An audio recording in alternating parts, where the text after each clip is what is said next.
Hello বন্ধুরা, আজকে আমরা তৈরি করতেছি পোলা চাউল দিয়ে ঝরঝরা খিচুড়ি। আমরা প্রথমে নিয়েছি একটি পাত্রে তেল নিয়ে পেঁয়াজ দিয়ে দিছি। এই পেঁয়াজটারে ব্রেস্তা করে নিব, হালকা বাদামি করে এটারে নামাই নিব। এরপরে আমরা একটা পাত্রে দিয়ে দিচ্ছি তেল।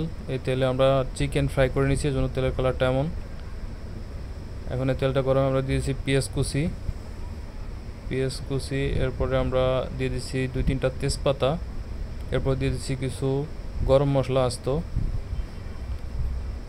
এরপরে এখন দিয়ে দেবো আদা বাটা, রসুন বাটা।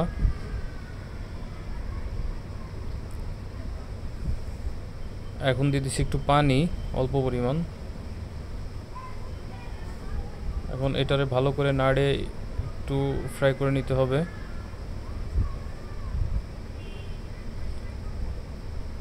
আমরা এখন দিয়ে দিচ্ছি হলুদের গুঁড়া। এরপর দিয়ে দিচ্ছি লবণ পরিমাণ মতো। এরপরে একটু পরিমাণ মতো অল্প পরিমাণ পানি মশলাটা কষানোর জন্য।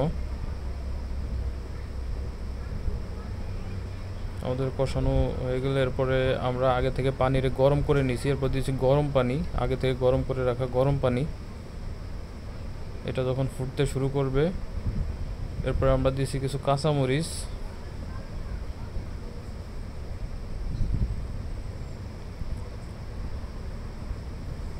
এখন আরেকটু হলুদ, কালারটার জন্য আর একটু অল্প পরিমাণ হলুদ অ্যাড করে দিচ্ছি।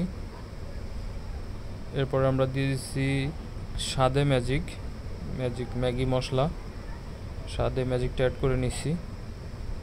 এখন যখন পানিতে ভালো করে জাল উঠে যাবে, আমরা এরপরে চাউলটা দিয়ে দেবো। আমরা এটা আধা ঘন্টা চাউলটা ভিজায় রাখছি। এখন দিয়ে দিচ্ছি একটু জিরের গুঁড়া। এরপর দিয়ে দিচ্ছি আরেকটা স্বাদে ম্যাজিক। আমরা এখানে 2টা স্বাদে ম্যাজিক ব্যবহার করছি। এখন আমরা আগে থেকে ভিজায় রাখা চাউল এবং ডাউল, মুসুরির ডাউল এবং মুগ ডাউল, 2 প্রকারের ডাউল এবং চাউল আধা ঘন্টা ভিজা রাখছি পানিতে, ওটা দিয়ে দিচ্ছি।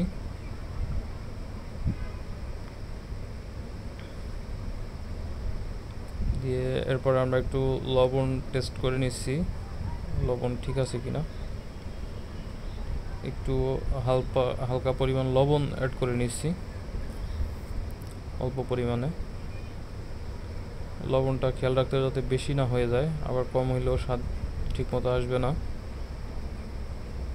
এটা ভালো করে নাড়তে হবে। এরপরে আমরা দিয়ে দিচ্ছি আগে থেকে কিউব করে রাখা পেঁয়াজ এবং টমেটো, এটা কিউব করে কাটা।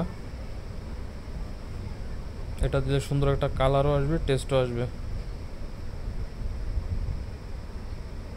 এটা ভালো করে নাড়ে মিশিয়ে নিতে হবে।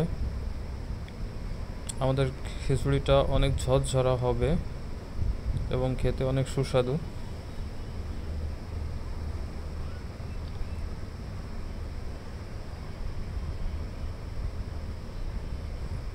এভাবে নাড়তে হবে যাতে নিচ দিয়ে আসলে লাগে না যায়, এবং চাউলটা টেস্ট করে নিতে হবে যে আসলে 80% হয়ে গেলে এরপরে বাকিটা দমে হবে। আমরা আরেকটু লবণ দিয়ে দিচ্ছি, হয়তো একটু লবণ কম আছে, আরেকটু লবণ টেস্ট করে লবণ দিয়ে দিলাম।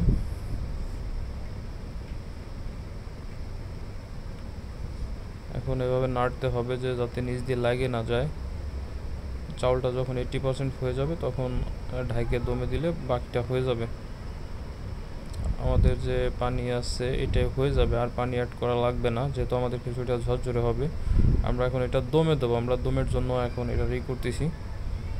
দমে দেওয়ার পরে আমরা পরে উঠায় আমরা যে পেঁয়াজটা ব্রেস্তা করে রাখছি ওইটা পরে দিয়ে দেবো আর কি, ওইটা পরবর্তীতে দিব। যখন আমরা ঢাকি দেবো, ঢাকনা তুলে তারপরে দিয়ে আমরা উপর নিচে মিক্সড করে দিব। আমাদের প্রক্রিয়া শেষ। এখন আমরা দমে দিয়ে দেবো, ঢাকে দেবো। এটা পুরো একদম ঘড়ি ধরে একদম স্লো রেখে প্রায় 15 থেকে 20 মিনিট, একদম স্লো জালে রেখে 15 থেকে 20 মিনিট এভাবে ঢাকা থাকবে।